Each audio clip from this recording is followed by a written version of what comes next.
Sa simple pagtulong mo, mayroong buhay na naisasalba, mayroong pamilyang umaangat. The Senate is now constituted. At ito ang mismong Chinese Coast Guard. Napakinggan ni PBBM. 6 na milyong balotang gagamitin sa A to Z. Kumpleto tayo.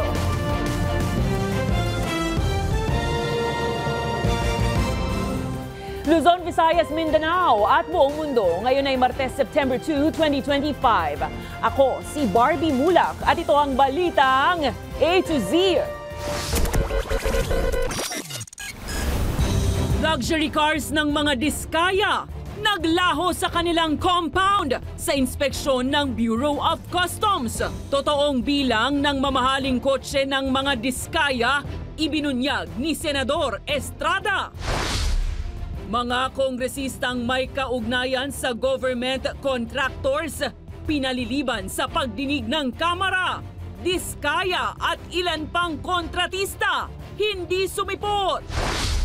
VP Sara, pinagbawalan na ng ICC na magsapubliko ng impormasyon hinggil kay dating Pangulong Duterte. DA, tiniyak na nasusunod ang 60-day suspension sa pag-angkat ng bigas. At sa showbiz, PBB Celebrity Collab Edition, half-big winner Mika Salamanca, isa ng children's book author.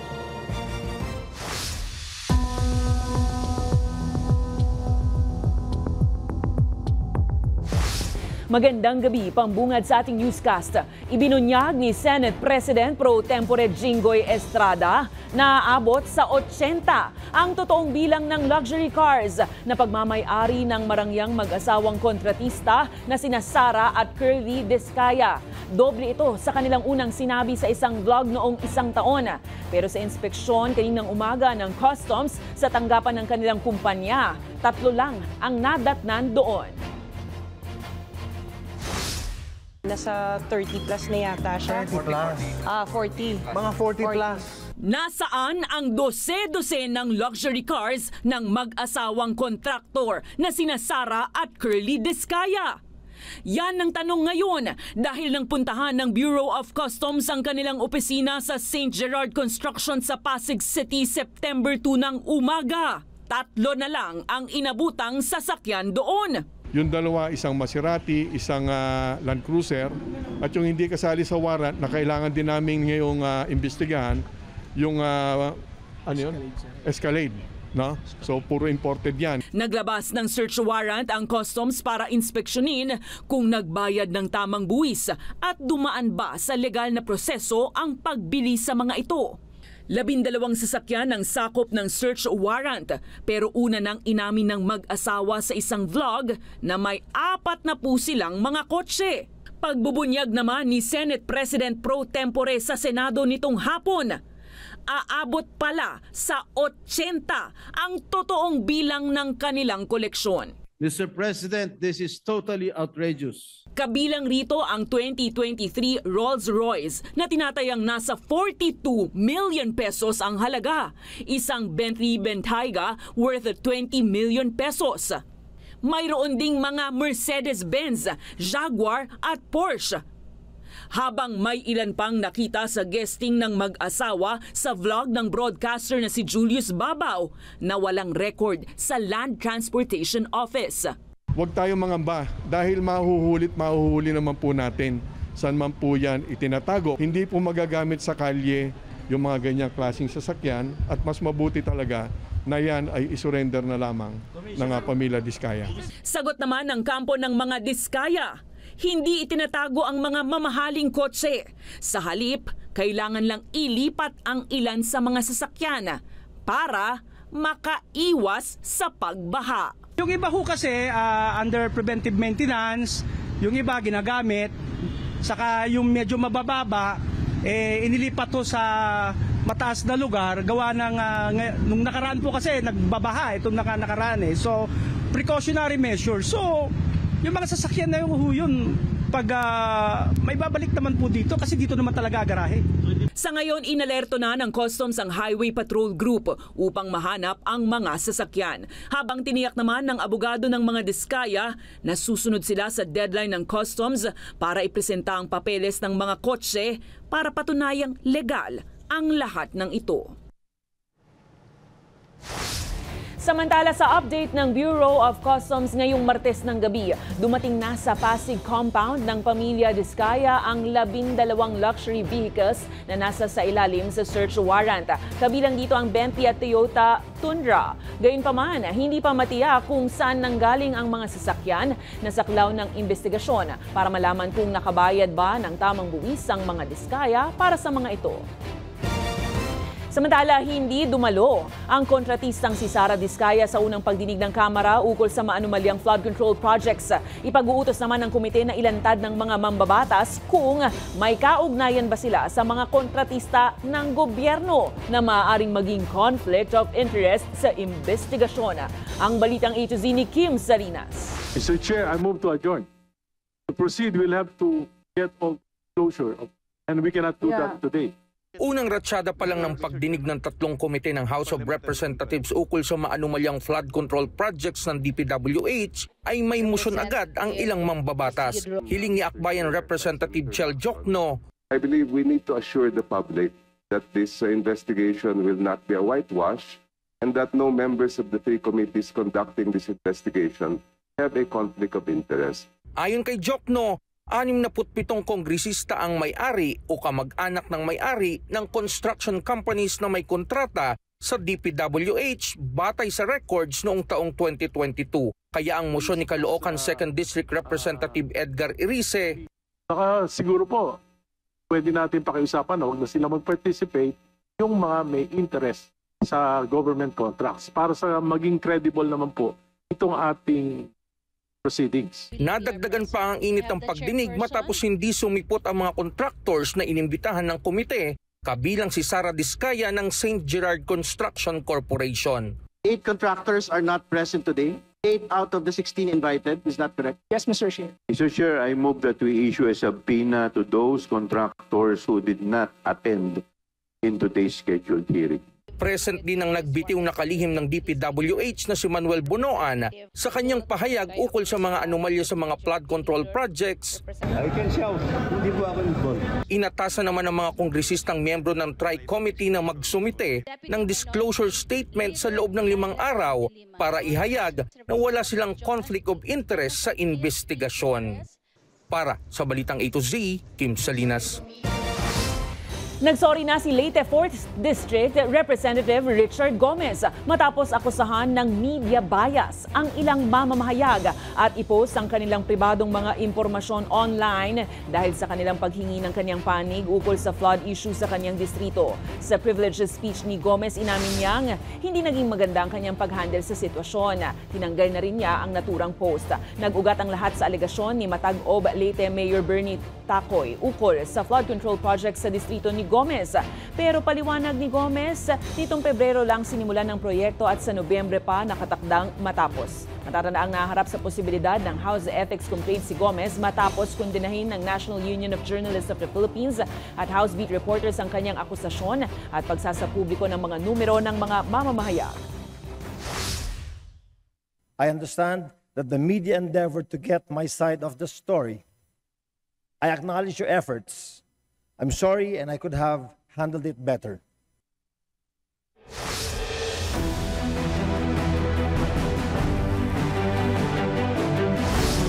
Nanindigan si Senator Amy Marcos na haharangin niya ang application ni Justice Secretary Boying Remulla para sa pwesto ng Ombudsman. Ayon sa Senador, layunin umano ng administrasyon na gamitin ang pwesto laban kay Vice President Sara Duterte. Ang Balitang A to Z ni Ace Cruz.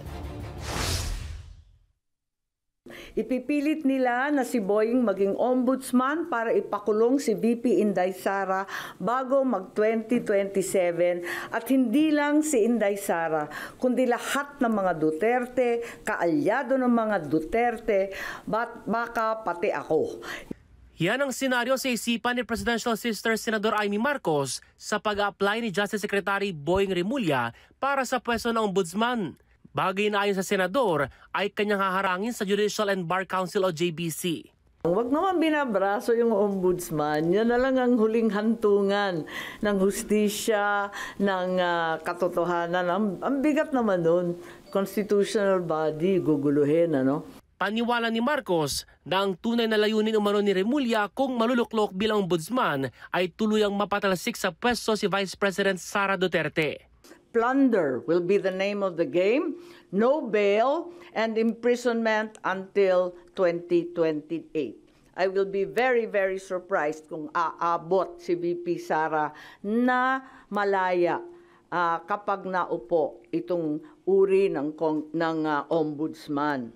Natanong ng media si Remulla ukol sa mga pahayag ng presidential sister pero No comment. I don't want to comment.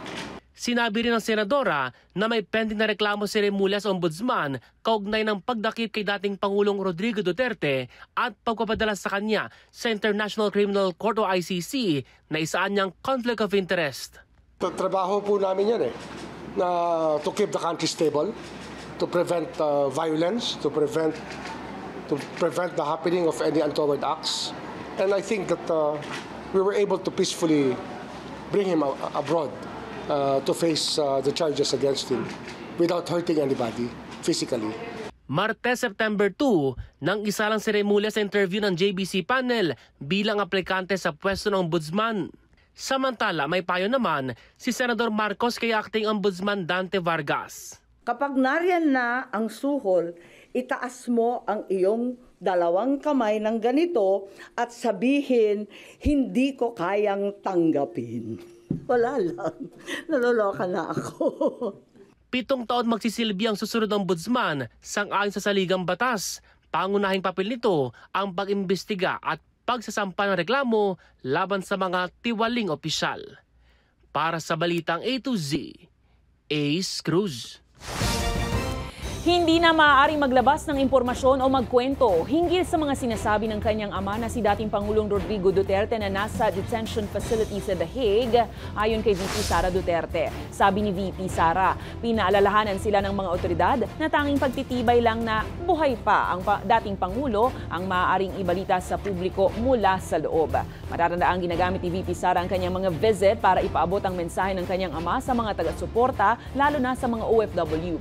Inilabas ang pagpapaalala na ito ilang linggo bago ang confirmation of charges hearing sa September 23. Dito natutukuyin ng ICC kung may sapat na ebidensya laban sa dating Pangulo na nahaharap sa kasong crimes against humanity kaugnay ng war on drugs.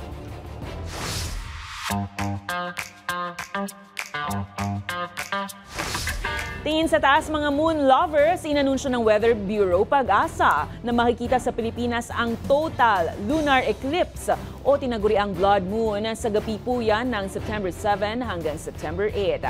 Ang penumbral eclipse magsisimula sa alas 10:27 linggo September 7 at aabot ng madaling araw ng Lunes September 8. Paliwanag ng Pag-asa, walang delikadong epekto ang pagmamasid sa lunar eclipse at hindi kailangan ng proteksyon sa mata, hindi tulad ng solar eclipse. Ang tinaguriang pula ng buwan ay resulta ng pag-filter ng atmosphere ng mundo sa araw na nagiiwan ng mapulang iluminasyon.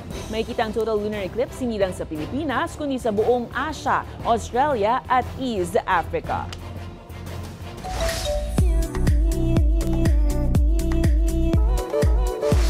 A-Vision and Venom.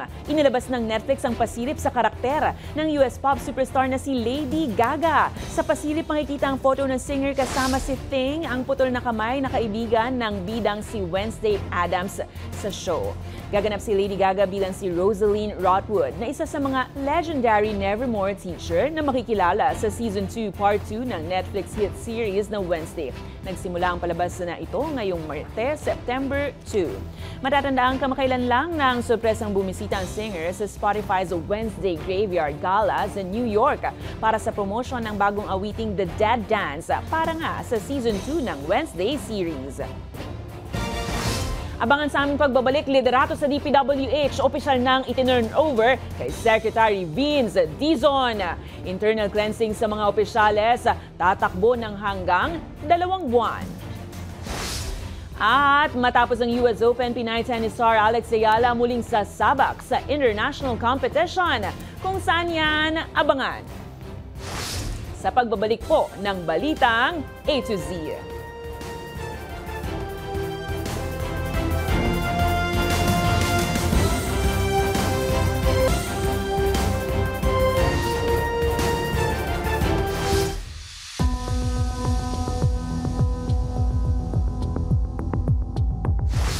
Matapos manumpa noong Lunes, ngayong Martes naman, opisyal nang itinurn over kay bagong Public Works and Highways Secretary Vince Dizon ang liderato ng ahensya. Tiniyak ng bagong kalihim na sa loob ng 60 araw, malilinis niya ang buong ahensya at wala nang kurakot na nakaupo rito. Habang si dating kalihim Manuel Bonoan, malinis niya ang konsesyang iiwan sa kanyang pagbibitiw sa pwesto. Ang Balitang A to Z ni Naomi Almojano.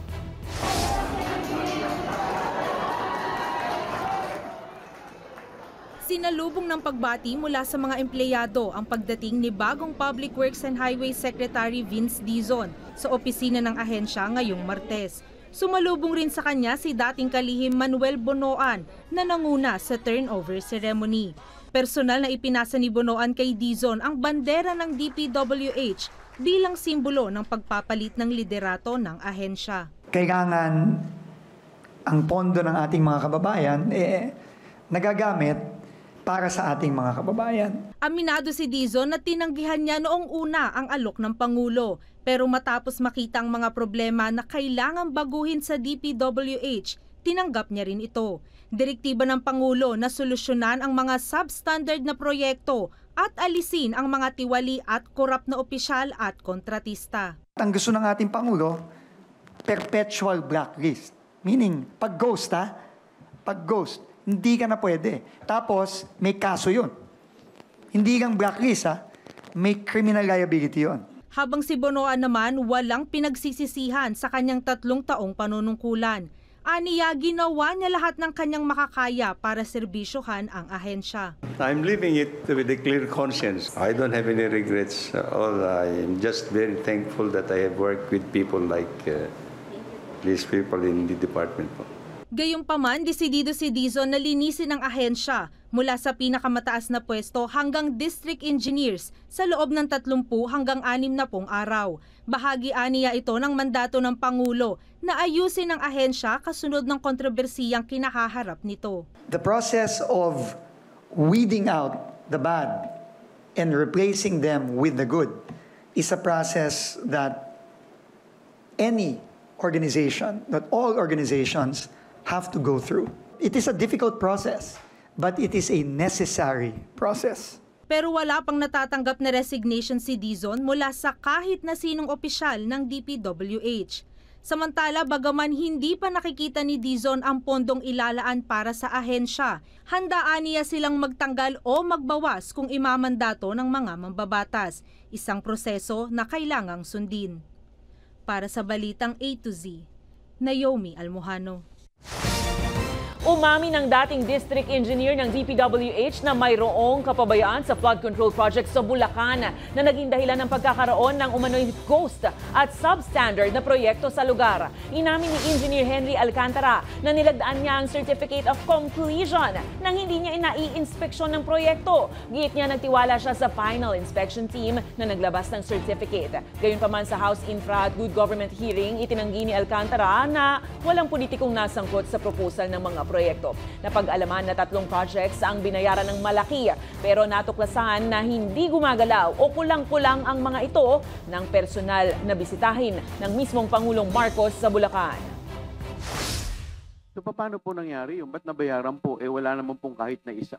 Ghost nga po Pero hindi po ba dapat tinitingnan nyo muna?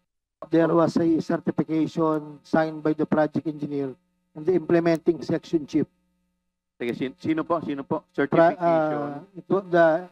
There is a documents that's the basis of the accomplishment in the public works, and that is statement of work accomplished.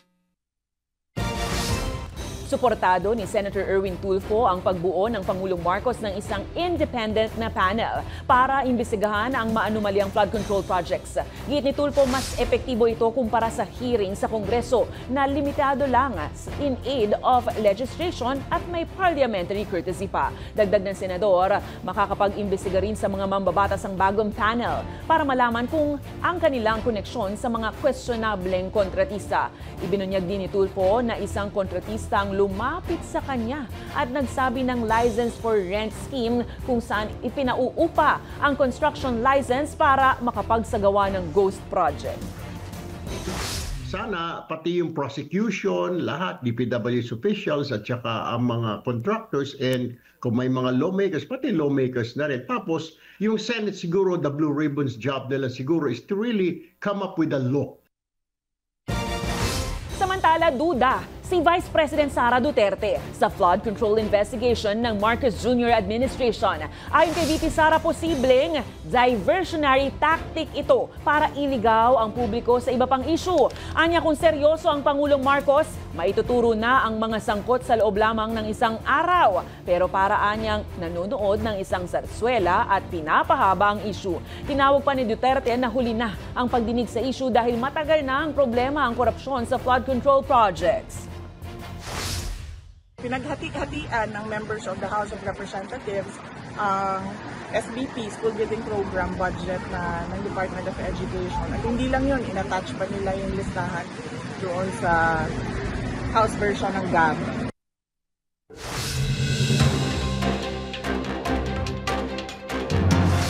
Anim na red flags o mga kaduda-dudang detalye sa panukalang 2026 national budget ang ibinunyag sa deliberasyon ng Senado ngayong araw. Ayon kay Senator Sherwin Gatchalian, kabilang dito ang mga proyektong walang station number o address, mga proyektong magkakapareho sa iisang lugar, mga proyekto na pinondohan na sa 2025 GAA at lumabas ulit sa 2026 proposal. Samantala, nananawagan naman ngayon si Senator Bam Aquino ng outright rejection o agarang pagtanggi ng buo sa 881 billion peso proposed budget ng Department of Public Works and Highways.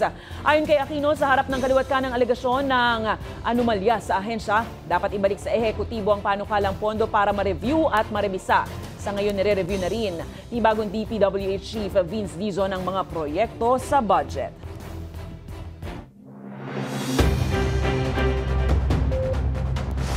Tiniyak ng Department of Agriculture na mahigpit ang pagbabantay sa suspension ng rice importation na ipinatupad simula nitong Lunes, September 1.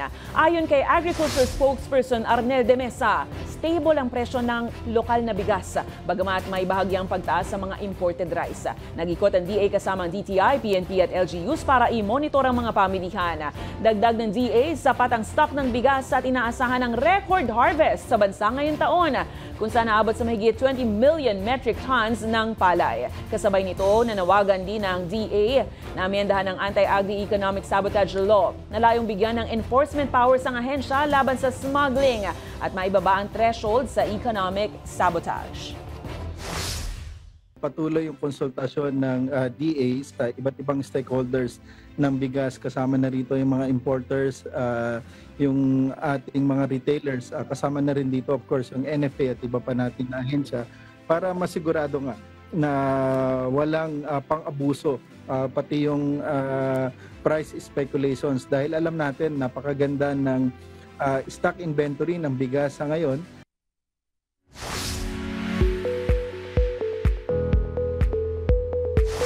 Mga ka-A to Z, naaalala nyo pa ba ang tinagurian nating prutas at gulay heroes? Ito ang Rural Rising Movement na nakilala noong pandemya dahil sa kanilang pag-rescue ng mga ani ng ating mga magsasaka bago mabulok ang mga produkto.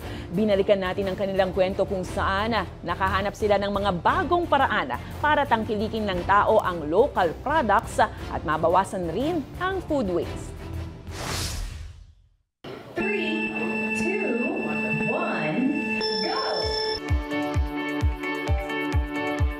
Exciting at enticing. Yan ang pakulo ng Rural Rising na box all-you-can activity sa kanilang pop-up store sa Katipunan Avenue, Quezon City.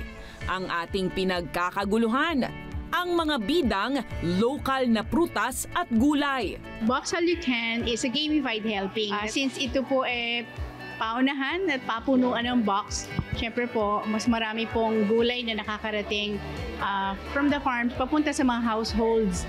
Sa halagang 899 pesos, pwede mong isiksik hanggang 20 kilo ng lahat ng gusto mo.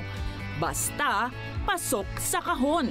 Paraan ito ng grupo upang mas tangkilikin ang local agri-products na kadalasan ay tinatanggihan ng mga grocery stores. Hindi lahat yun perfecto. Merong mga pangit, malalaki, may bruises, may bugbog. Kamukha po nitong lemon na to, naarawan. So, mainit na mainit, tapos umulan, naluto po siya. Pero maganda po siya sa loob, pangit sa labas. Yes. Pero ito po yung mga nire-rescue natin. Ito po, wala pong itong puwang sa merkado, sa mall, sa grocery. Yung binabox mo hindi yung gulay. Pero yung pagkakataon na pipili ka ng gulay para makatulong. Anong inaay niyong kunin? Watermelon. Pero masaya? Oo. Bukod sa Box All You Can at pag-aalok ng rescue buys o yung bultuhang pagbili at pagbenta ng mga ani ng mga magsasaka, ngayon may mga shelf-stable products na rin ang Rural Rising.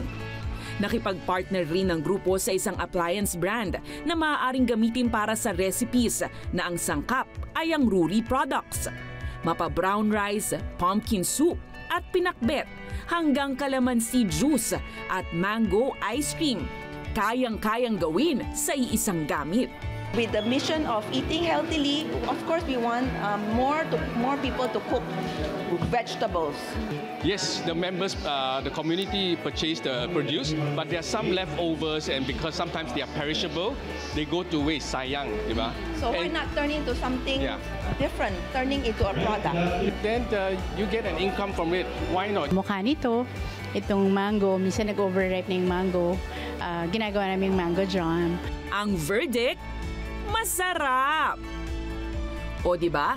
Healthy ka na, nakatulong ka pa sa sektor ng mga magsasaka. Yan ang Rural Rising.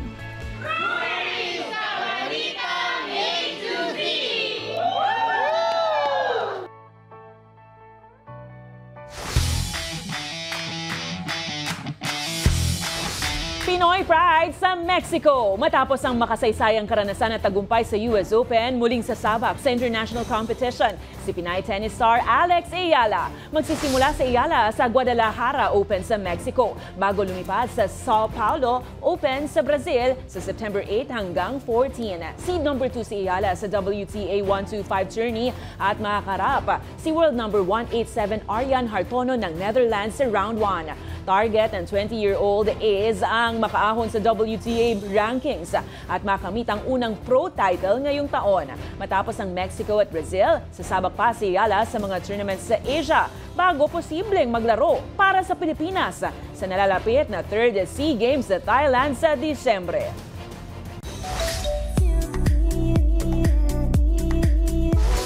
Lovey's new chapter. Soon-to-be parents na ang aktres na si Lovey Poe at asawang si Monty Blanco. 2 taon matapos silang ikasal. Ang good news na yan, mismong si Lovey ang nag-share sa kanyang Instagram. Sa isang video reel na in-upload ng aktres, makikita ang iba-ibang activities ni Lovey habang pineflex ang kanyang baby bump.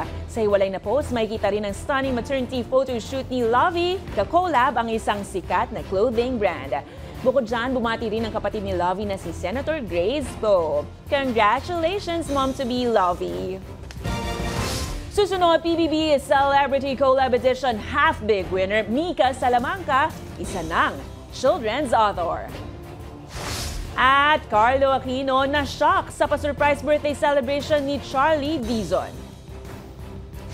Tutok lang, kayo ay nanonood pa rin ng Balitang A to Z.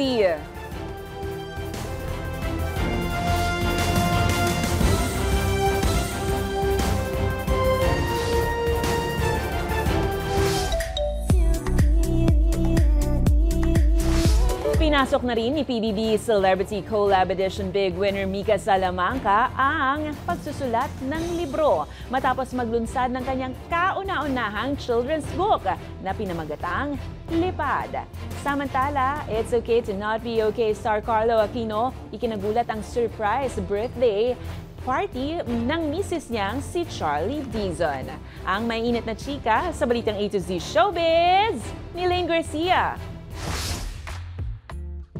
Mika is mahika. Hindi lang siya winner ni Big Brother, kundi big winner rin sa achievement. Dahil isa ng certified children's book author, si PBB Celebrity Collab Edition Big Winner Mika Salamanca, matapos ilunsad ang kanyang first ever children's book na pinamagatang Lipad. Sa kanyang book launching nitong Lunes, September 1, ibinahagi ni Mika na ang Lipad ay nagsasalaysay tungkol kay Mahika, isang batang diwata na naniniwalang hindi siya sapat dahil maliit at naiiba ang kanyang mga pakpak. Ayon pa kay Mika, based on her true-to-life experience ang kwento, kaya siguradong may kapupulutan ng aral ang readers. Pag nagsusulat po kasi ako, binibase ko po siya sa experience ko po or sa nakikita ko po sa paligid ko. Ano ba yung something na matutulong ko sa mga bata? I mean, pag kumakanta po ako, nag-i-smile sila, masaya sila. Pero ano ba yung something na pwede kong iwanan sa kanila na maaalala nila hanggang pagtanda na? Inaasahang magiging opisyal na bahagi ng Manila International Book Fair 2025 ang Lipad, nagaganapin sa September 10 sa SMX Convention Center sa Pasay City. Bukod dyan, magkakaroon din si Mika ng reading session at book signing para sa kanyang mga mambabasa. Isang bonggang surprise advance birthday party ang inihanda ni Charlie Dizon para sa kanyang asawang si Carlo Aquino. Sa Instagram, ibinahagi ng aktres ang ilang snaps sa laganap na surprise birthday party na kanya mismong inorganize. Makikita rin ang pagkagulat ni Carlo sa hindi inaasahang sorpresa ng kanyang misis. Dumalo rin sa birthday bash na yan ni Carlo ang pamilya at ilang malalapit na kaibigan sa industriya. Happy birthday, Carlo! Para sa balitang A to Z Showbiz, Lane Garcia. Ang ating pabaong quote of the night ngayong Martes ay mula sa dati at yumaong senadora ng Pilipinas na si Miriam Defensor Santiago. Sabi niya, ang pamahalaang walang takot sa katotohanan ay pamahalaang tunay na naglilingkod sa bayan. At yan po ang mga balita at impormasyon, mga kwentong may dalang inspirasyon na tinutukan ng balitang A to Z. Ako po si Barbie Mulak, maging maalam, makialam, magandang gabi sa'yo, Pilipinas!